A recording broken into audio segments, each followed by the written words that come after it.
Okay, good morning. Good morning. Good morning. Today, this session will be on the original expression of the heart. This morning, I will speak on smile and laughter. As we grow older, it takes a lot of effort to smile and take more effort to even laugh, you know. So if we laugh, people think that we are crazy. But anyway, let's talk about smile and laughter. Hopefully we can smile and laugh from our heart. Yeah, I just want to recall my experience, a few of my experiences taking care of my children when they were babies, you know. And I'm sure you have similar experiences. There are times when my children are young, I notice that when I'm taking care of them, they are lying down and they are fat, you know, and they are somewhat contented, happy. And then somehow they will be smiling, sometimes even laughing and muttering all kinds of voice, not to me, you know. I don't know whether you had that experience watching babies, you know. Like a drunken look, right? So they may be communicating with our ancestors, you know. But they're smiling, they're laughing, and I believe that they are also smiling and laughing to God, you know. This is it's very interesting. So what I'm saying is that we may not remember because we are still a baby at that time. So smiling and laughter is actually original expression of the heart, you know. But somehow in the process of growing up, we somehow we forgot how to smile and how to laugh anymore. So hopefully this presentation will rekindle this original heart that we have, that we can smile and laugh.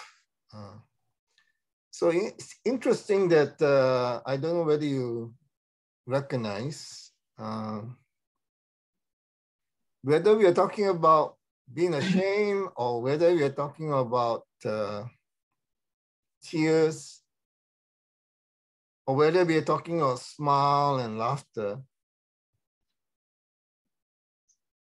We smile, the babies, they smile to us because they want to give that smile to us, you know. And in the process, we respond to their smile and then they feel wonderful that they are smiling. Isn't that correct?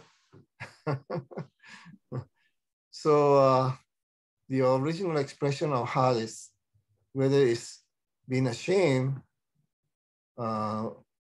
whether we shed tears, or whether we smile and laugh, is for others. And when we smile towards others, we receive wonderful response. Yeah. And truly we smile more. Yeah. So this is the original expression of our heart. Yeah. This will be the last presentation on original expression, even though I mentioned that there is purity and other aspects of the expression of heart that we have. But so let's read some words from that can enlighten us about smile and laughter. I've chosen this from the memoir of Dr. Myung Moon, and this is: a child's innocent smile clearly illustrates what happiness is. The child's voice is gentle, but it opens the door to the heart, reconciles strangers, and expresses happiness and peace. So in many ways, our smile, our eyes actually opens the door to our heart. Yeah. So here, clearly, the child smiles for us.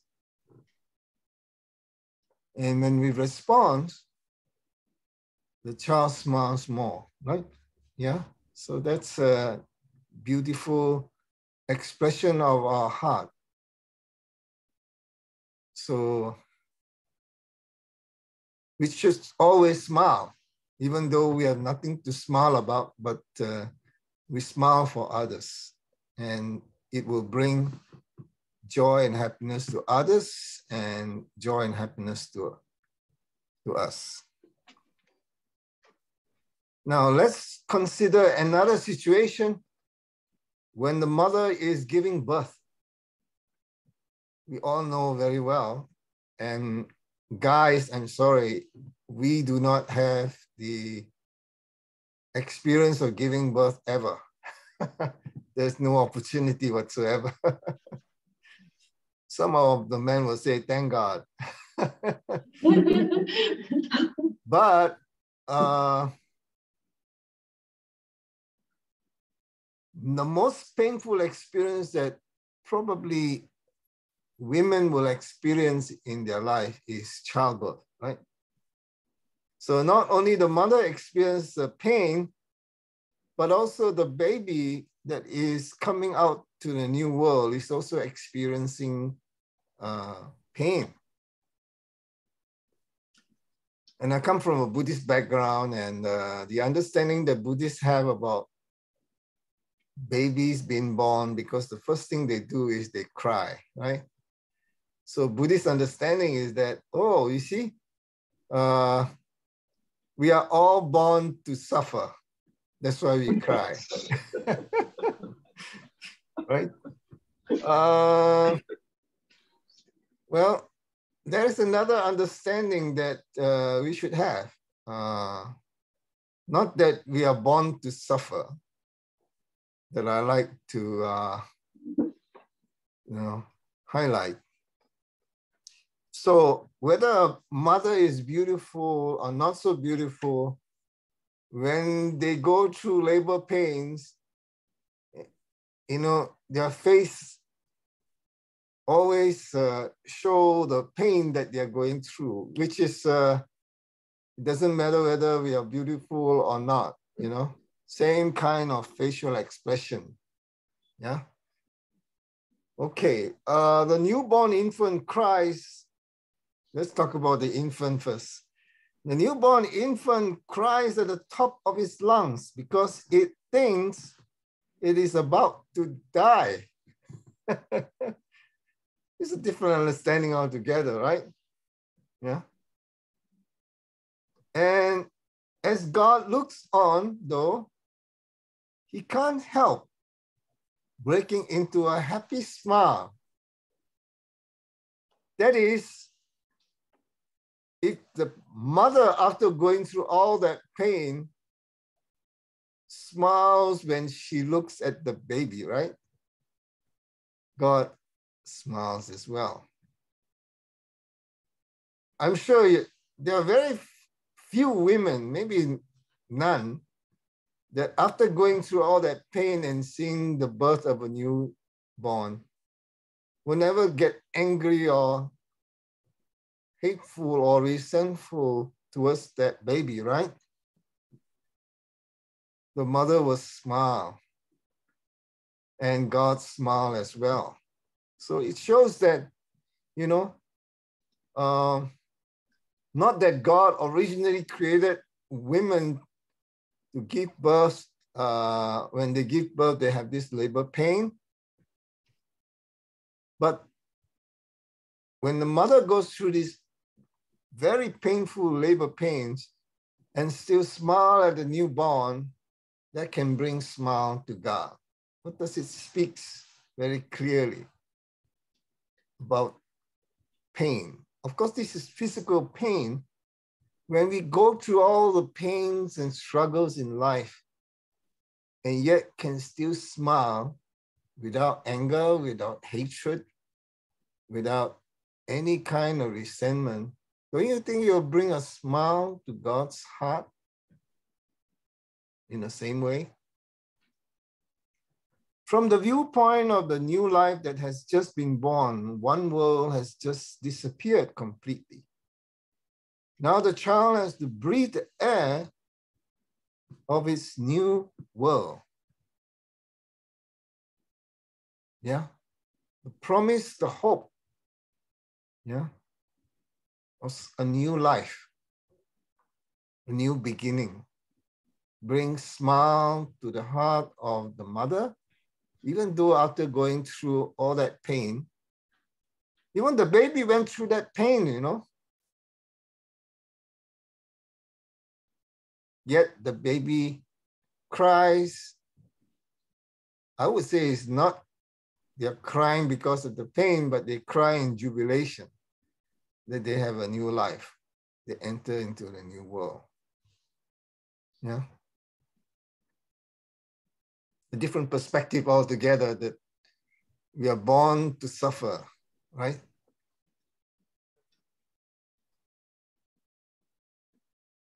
Okay, let's move on. What is original beauty? It is to become embodiment of beauty, to express our beauty through laughter, dance, and song, and with it to glorify God. This was the beauty God intended for the original Garden of Eden.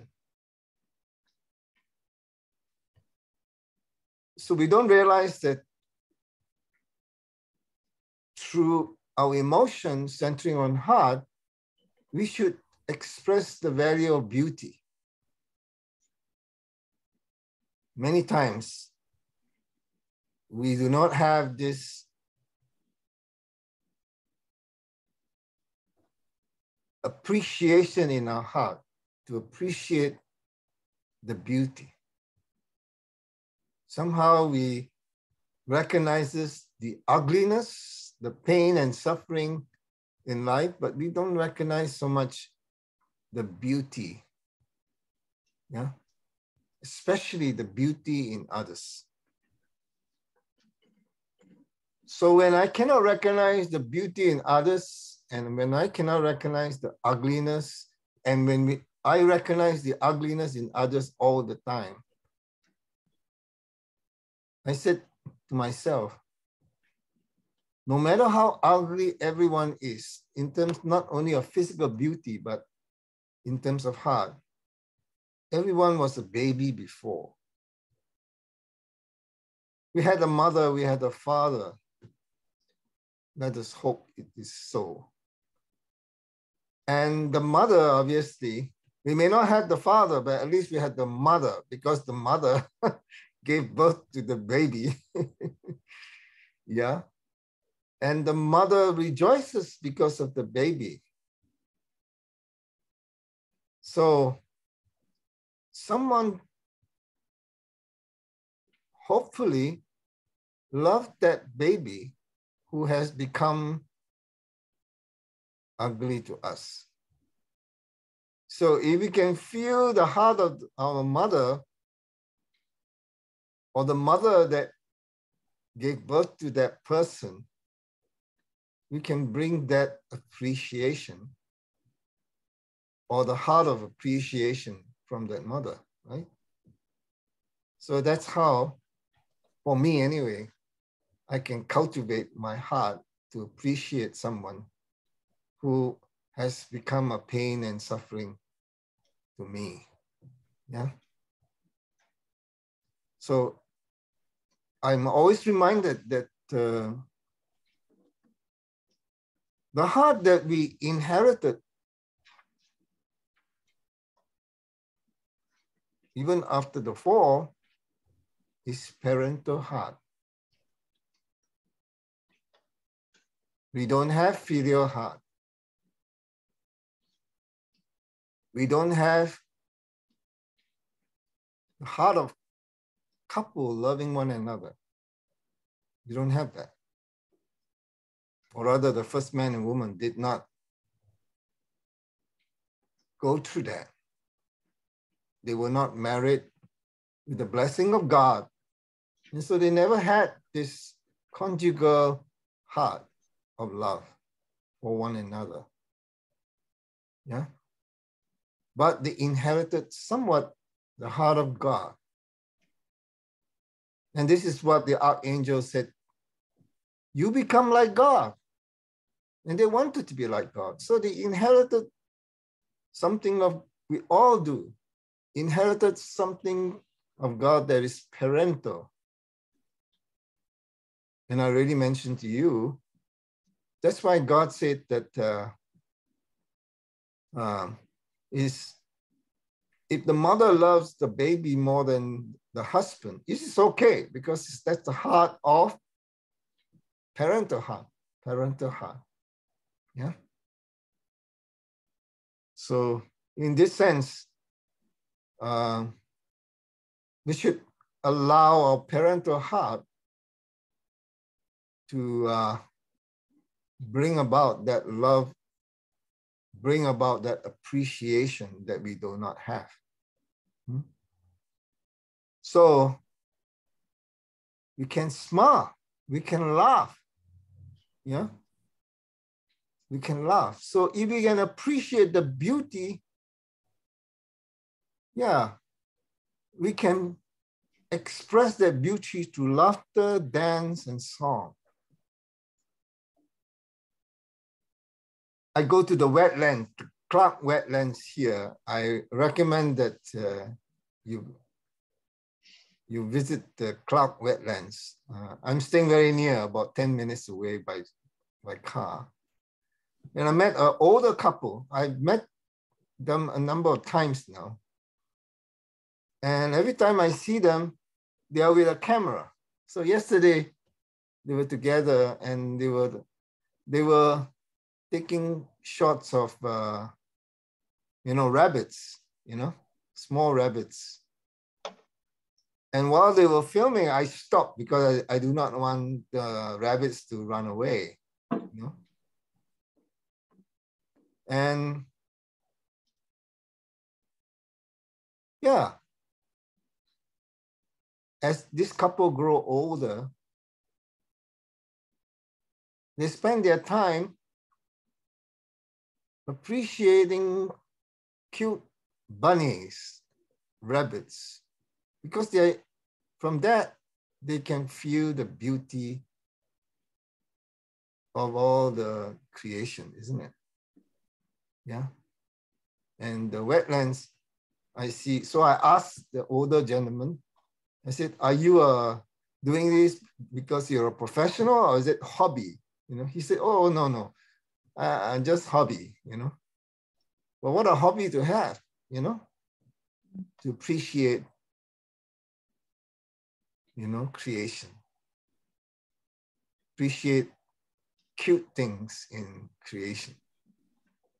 I remember that when I was in Singapore, we were visiting a bird sanctuary. And they built wooden houses for people to, observe birds from a distance. I always wonder at that time, why is it people have so much time in the world to look at birds? Now I can appreciate that, wow, at least they're appreciating the beauty of creation, And by appreciating creation, it brings smile and laughter to us, isn't it? Because it brings out this heart to appreciate beauty. Nowadays, it's not something that comes naturally. It takes a lot of effort. How about appreciating the one that can cause us the most pain and suffering? You know who that person is? It's your spouse. Vice versa. And your children. So when we can appreciate their beauty, in spite of the fact that they cause us hurt and pain, don't you think that it will bring smile not only to ourselves, but to God altogether? I think so. Yeah. Let's move on.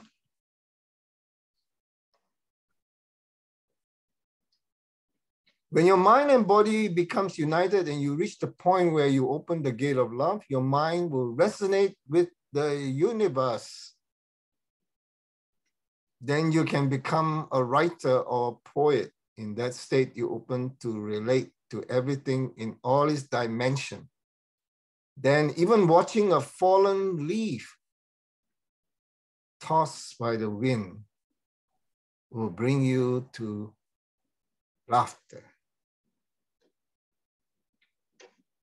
Young people today are always caught by the understanding that you have to live at the moment. Don't live in the past. Don't live in the future, but live in the present. But how do you do that? How do you really do that? You need to have a heart of appreciation. Then time stands still. Stand still. Because you can smile and you can laugh.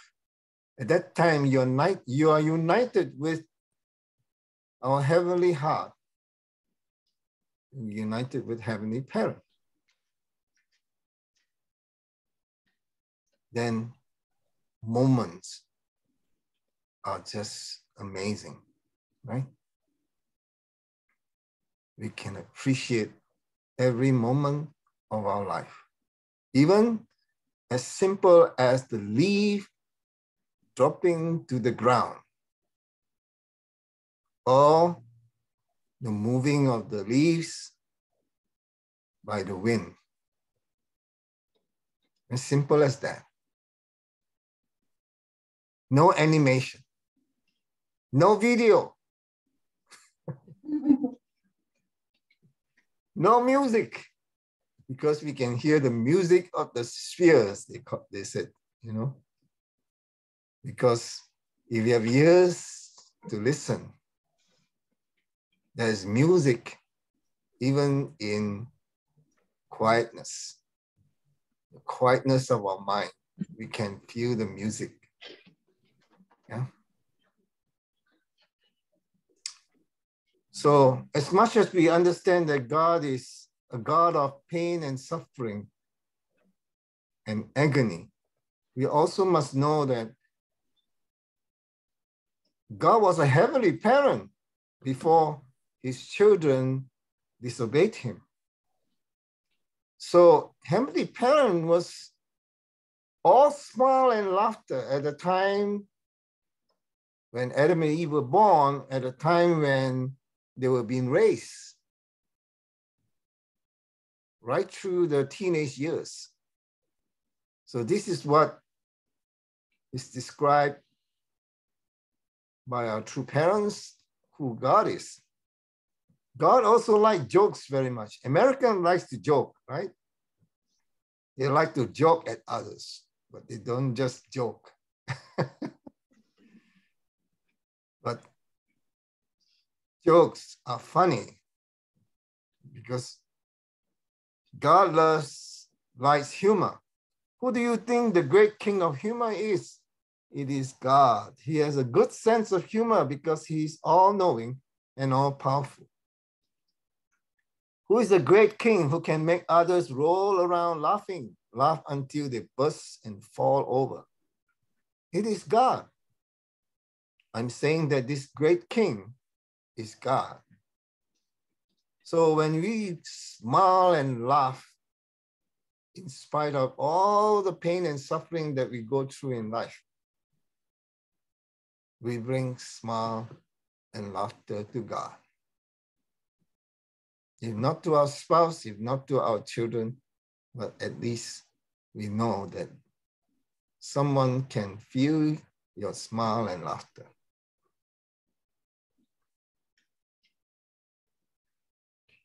Let's talk a little bit about relationship between husband and wife, okay?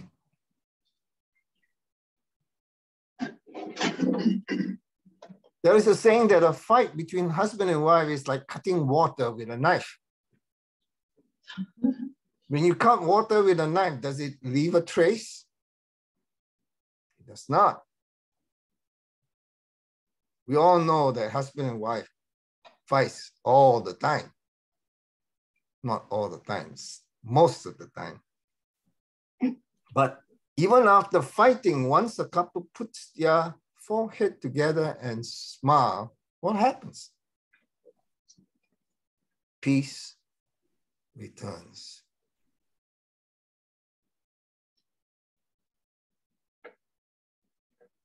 Unless you believe, like the communists, that the world we live in is based on conflict. Morning devotion now focuses on thesis and antithesis.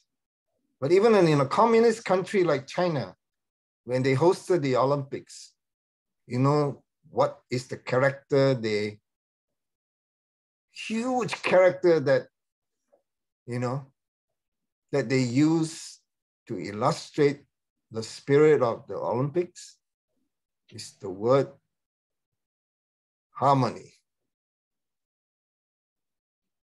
Harmony.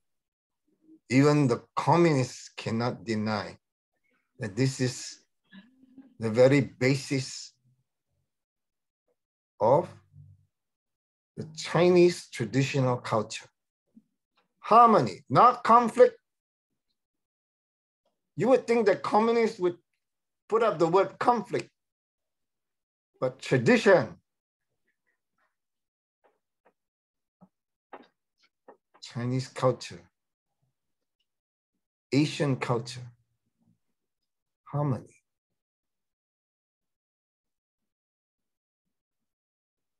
Even a God-denying country cannot deny the hope that all of us have is harmony, not conflict.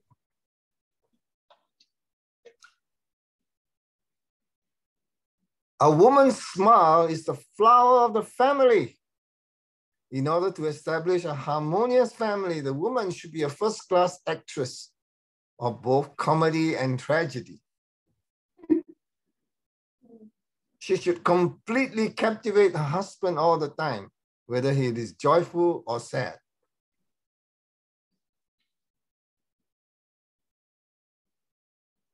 Why? Because the mother takes care of the children, right? Especially babies. She has to put on a smile, even though she's serving, attending to the needs of her baby. So when she smiles, she's the flower of the family.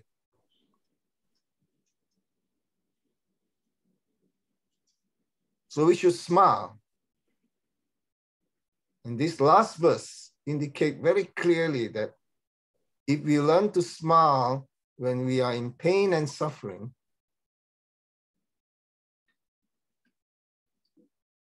evil will depart from us. Smile even while going over the path of the cross. Then Satan will flee without looking back.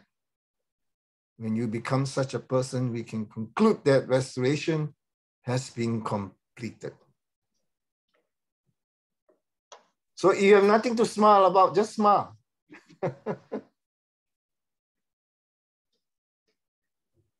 And if you can laugh, better still. Because God will smile and laugh together with us. Yeah, this is the first portion of for new guests. As I always say, this is the curriculum, I believe, for new guests, okay? Not for blessed couples like us or for older members. But it's just as fundamental, if not more fundamental, to remind us, because we are so already older in the church. We forgot how to smile, we forgot how to laugh. We forgot how to we are shameless before God and before one another.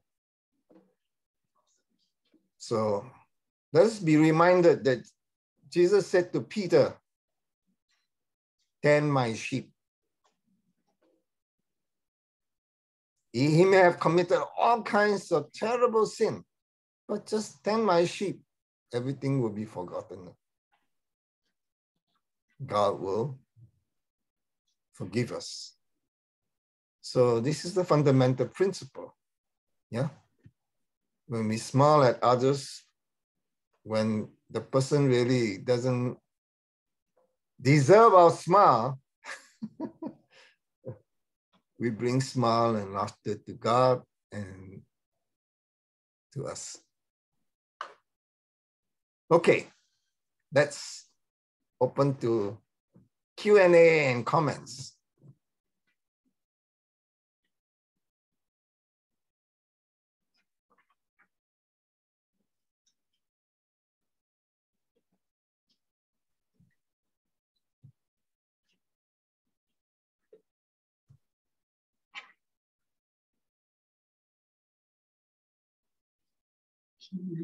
Okay.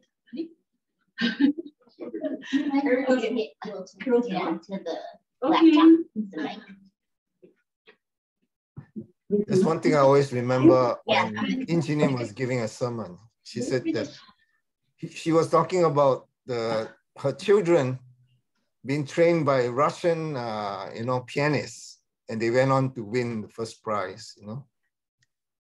He says in the training, the most important part is not when you're playing, it's when you're not playing. The quietness. The timing is so precise for a great musician. So when you don't say anything, after I say and there was silence, we should appreciate that silence because there's so much, you can feel all kinds of things. Yeah. I'm not saying we should be silent all the time. Thank you for the great lecture, Mr. David. So I have, actually this lecture is amazing for me. Actually, this morning, I was thinking about somehow like giving birth. So actually I was wondering why it said giving birth. So yeah, especially in English. So I'm start thinking, where it come from? Well, it's called giving birth. So means if mother giving birth, yeah, means, oh wow, actually I'm already receiving a lot. So when I came this earth, yeah, I received a lot. So that's a starting point in my life. So that's somehow when I come to the office this morning and I was driving, so I was thinking, yeah, like a giving birth. Oh, okay. So then I attended this and you're talking about the giving birth. Like, oh, wow, so interesting. Your explanation and so yeah, thank you so much. So just I'm sharing. Thank you. Thank you. Do you know that the understanding of rebirth is a very important understanding that Jesus introduced, that you have to be born again. So do we have to go back to the process of being born again physically? So Jesus was talking about how we can be born again every moment of our lives. And more fundamentally, how we can bring about the change of blood lineage that two parents talk about. Do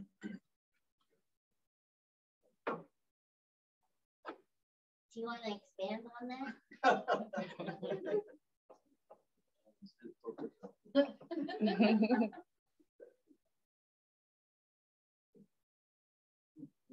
I have a comment.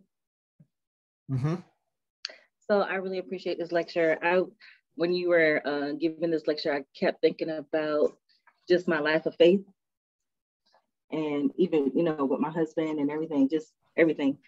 And one thing that stuck out to me, we had a brother named Shunichi-san, and I remember one time I was like complaining about this one sister. I was just like, oh my gosh, like she's this, she's that, she's this, and he used to always say like, try to find like 20 good things that you can find about this sister. You know what I'm saying? And focus on that. And when you were talking about that, it just kind of made me think about it, like, focusing on the good part of people and stuff like that. Even with my husband, like, we're so extreme. I'm talking about, like, we fight, like, physically, we cuss each other out, like, we hardcore, but yeah, one thing we know how to do is we sounds laugh familiar. and we smile a lot, a lot. We laugh a lot and we smile a lot, and it really, being able to see like his good part kind of overrides, all of those things. You know what I'm saying? So it's just like, when you was giving this lecture, it really kind of made me think about, smiling, and it really helps a lot in our relationship, and laughing, being able to laugh. Like sometimes we be cussing each other out, and then I say something and we just started laughing, or we start, whatever it could be. Like he can be like, I hate the way you do this, blah, blah, blah, blah. And then I'd be like, say something that I know that will kind of make him laugh. And it was just kind of like, okay, da, and then he tried to cuddle with me or whatever. So it's kind of like, what you're saying is kind of funny because it's so true. Yes. Anyway, thank you so much.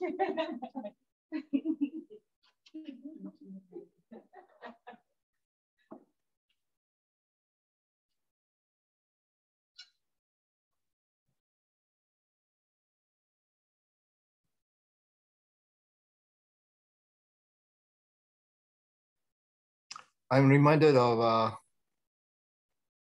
one generation couple, a second generation couple, is Dr. Ward's son and Reverend Mrs. Jones' daughter. So she said that, I want to be blessed to your son because he makes me laugh. So I say, oh, wow, what a wonderful reason. Yeah.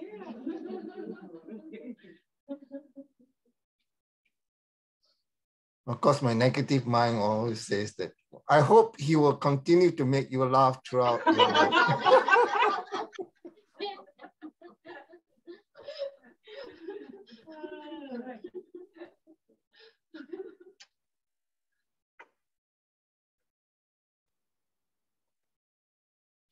See, I make you all laugh, right?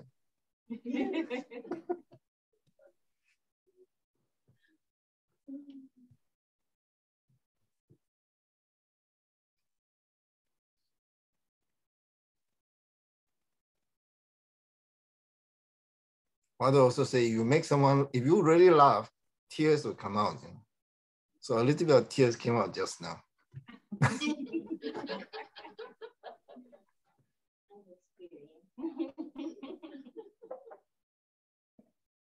Yeah.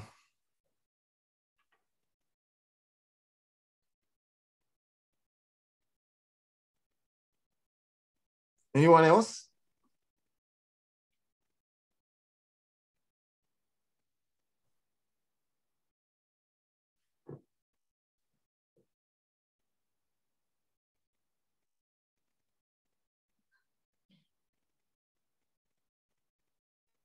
When you're quiet, it means what? No?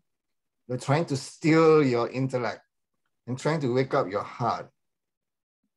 What can I say from my heart rather than what I can say from my mind, my intellect? I hope so. Or are you thinking how to criticize what I have to say? No, I'm only joking.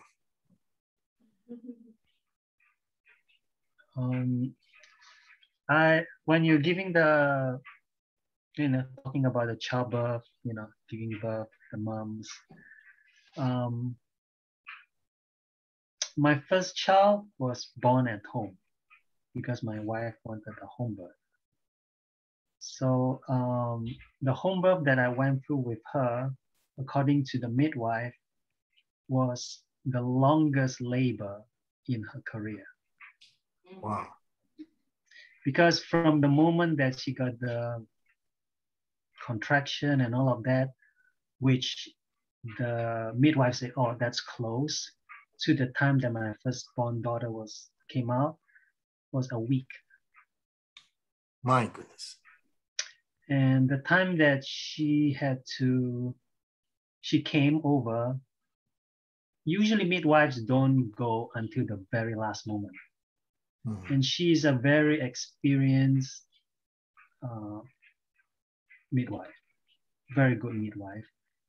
And she came, and she and her assistant stayed more than 24 hours. And even then, it was way longer than her normal delivery. And can I interrupt by asking you one question? Sure. Your wife has resentment because of that long labor pain? No, exactly. It was what you just said. I was almost like going, when you're up like 24, 88 hours, like you're just sleeping 5-10 minutes, on and off. It was basically hell.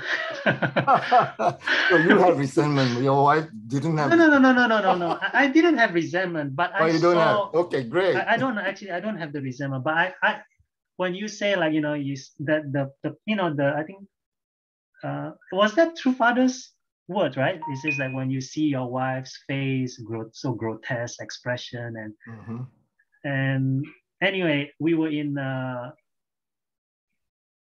to put it short, we were in home in a water bath, so there was a tub, so that was supposed to help with the birthing, and it was so grotesque because something was floating on the say no more. While I was in there with her. Yeah.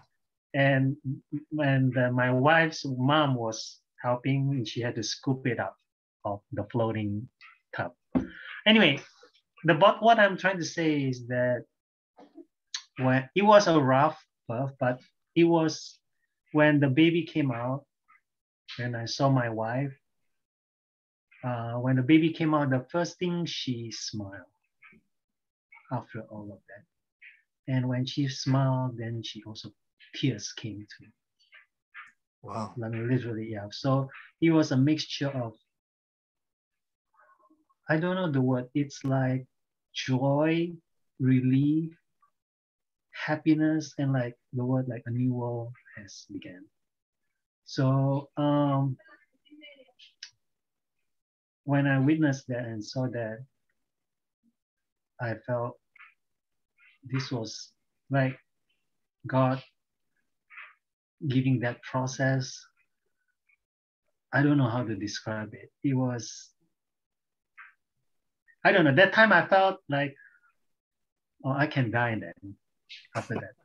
So after seeing that, like, I mean, if I die, what I mean by not negative way, but if I die, I have no regrets. I saw that process and I felt something, I don't know how to explain it, but yeah, there was the joy there. Of course, I smiled, but I don't think anyone, I mean, we were just focusing on that, but that was the thing that stood up when you were giving the presentation. Yeah, Thank you, Pastor. yeah, that's it. Yes, please. Okay, sorry. Okay, sorry. Talk less. Would you Don't talk a lot. Oh. Yeah. Okay, so when I was listening to this lecture, it also reminded me like the other day I was just thinking what we are in our movement, right? So like I had a real rough childhood growing up. Like I remember when you were talking, it just reminded me of it. My uncle used to say, like, don't cry in front of your stepmom. Don't show her. She said, don't show, my uncle used to say, don't ever show her that she got your heart. Like, don't cry in front of her or whatever. He used to tell me that when I was young, because my stepmom was real mean. And so, like, I didn't believe in God before I joined that church. And so, like, I was just thinking, like, how, like, where we are in our movement, like, Kendu was telling us, like, you know, the 40 years of True Father, we had to, like, do, you know, conditions, and we had to follow Father and do this at a certain time. We had to have a certain number, blah, blah, blah. And now we're in the era of settlement. And I was just thinking, like, how God really, he want to live with us. He want to have his nation. He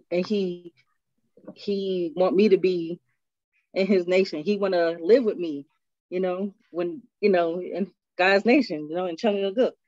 And I was just thinking, like, even though, like, throughout my life, I suffered a lot as a child and I didn't believe in God, but I just feel like, you know, throughout my life, God has always been there.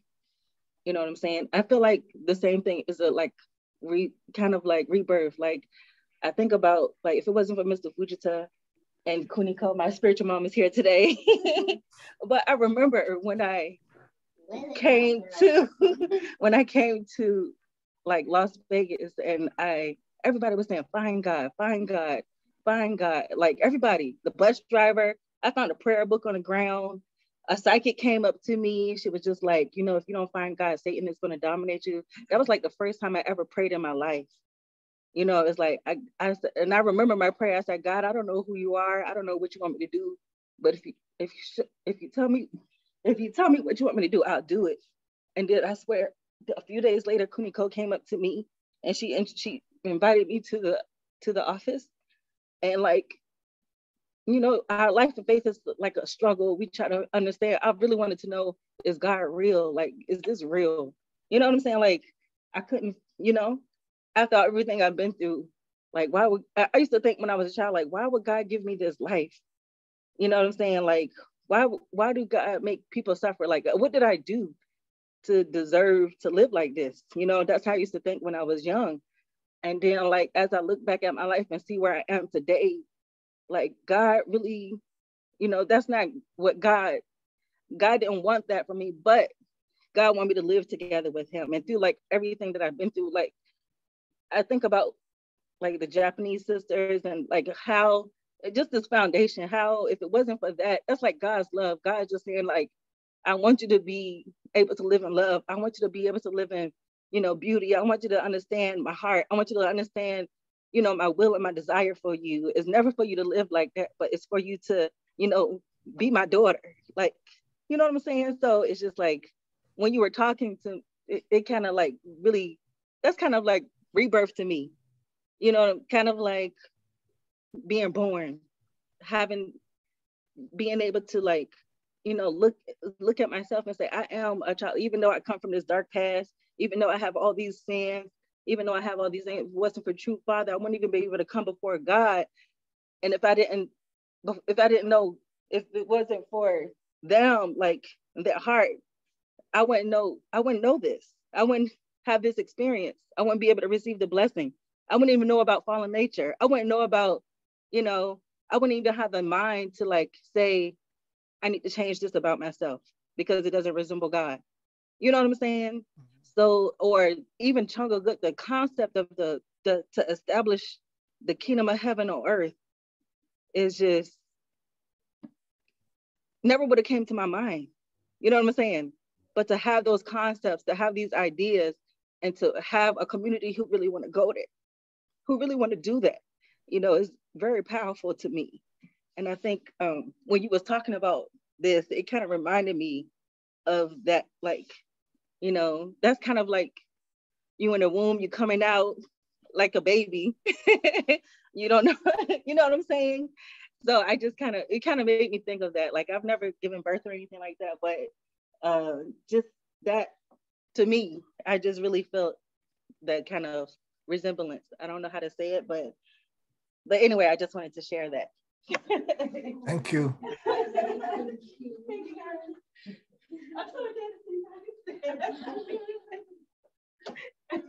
But that's real. Like that's my disciple told me. She said, if you don't find God, Satan will dominate you. She said, God wants you to have a husband. God wants you to have a family. God wants you to have this and that. And if you don't find God, Satan, that's been her exact words. Can you believe that? That's crazy.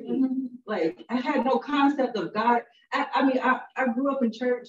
My mom took me to church, but I didn't believe in God. You know, so it's just like, you know, that I don't know. Somebody scooped you up. And I was like, this way, young lady.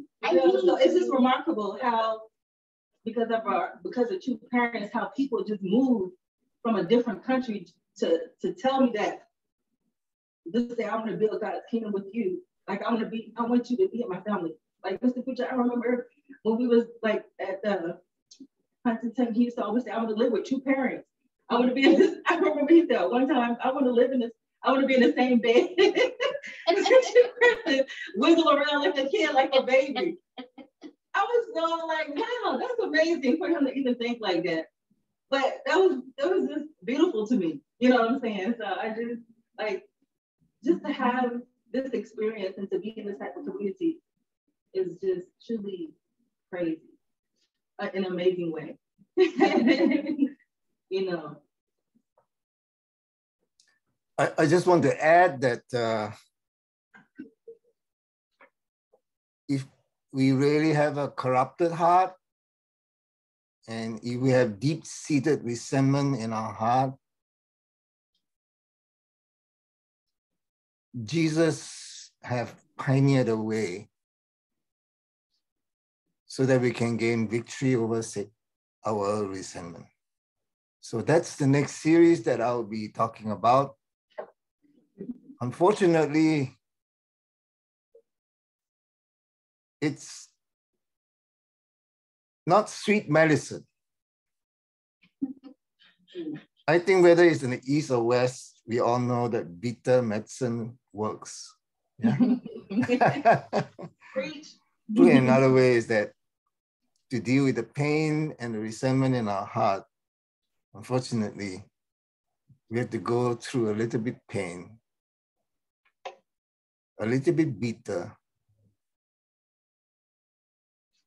to resolve that resentment. That's the next series from next week onwards. Okay, yeah.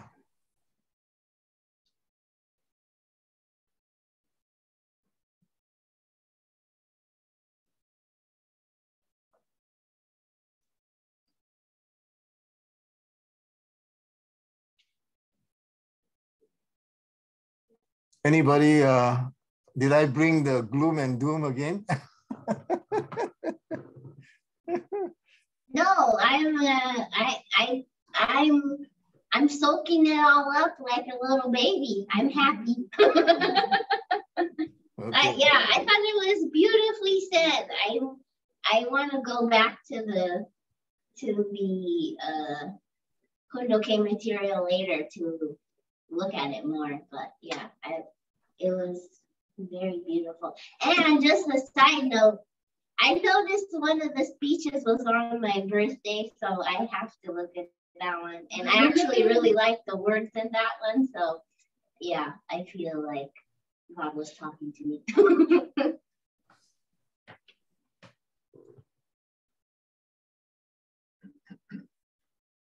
But I think, yeah. Oh, that's Gustav. I think we can finish. There's no other comments here, I think. Someone has to leave. Thank you. Gustav. Yeah, okay.